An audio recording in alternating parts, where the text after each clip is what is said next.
പെരിയാറാണെങ്കിൽ പൊട്ടും. എന്ത് പൊട്ടിയാലില്ലെങ്കിലും എനിക്ക് പറയാനുള്ളത് ഞാൻ പറയാം. പൊട്ടുമ്പോ 110 വർഷമായി അതെന്തായാലും പൊട്ടും.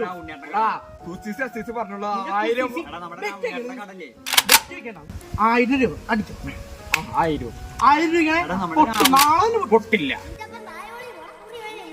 നിന്നെ തളിക്കാൻ നീ പറ. അതൊന്നുമില്ല, അതിപ്പ പറഞ്ഞ ശരിയാവില്ല. അത് അപ്പ പറയണ്ടേ. നീ പറഞ്ഞ നിനക്കെന്താ പറയാ? നീ പറ. നമ്മുടെ രാഹുലിനേട്ട കടല്, രാഹുലിനേട്ട കടയില് ചായ 1000 രൂപ തന്നിട്ട് കൈവിട്ടിട്ടേ വിശ്വാസം കുറഞ്ഞു. അപ്പൊ പൊട്ടുന്ന് ഉറപ്പായി. പൊട്ടു അതെല്ലാരും പൊട്ടല്ല. പൊട്ടു അത് ചെറിയ ഡാമല്ല, ഇടുക്കി ഡാമൊന്നല്ലേ. ഇടുക്കിയൊക്കെ വലിയ സാധനം എനിക്കറിയാം. രാവണേട്ടന്റെ കടയിൽ എന്താ രാഹുലിനേട്ട അത് പറഞ്ഞപ്പോളാ മുല്ലപ്പെരിയാറേ വിള്ളില് വന്ന പൊട്ടു. രാവണേട്ടന്റെ കടയില് രാഹുലിനേട്ടന്റെ അല്ലേ കടയില് ചായയിൽ ഉപ്പിട്ട് തണ്ണാക്കി ഒഴിച്ചു കൊടുത്തു. ഇപ്പൊ ഒരാൾക്ക് വൈറ്റ് നോക്കി വീട്ടിൽ എടുക്കുന്നുണ്ട്. അപ്പോഴാണ് നമ്മുടെ 1000 രൂപയുടെ സാധനം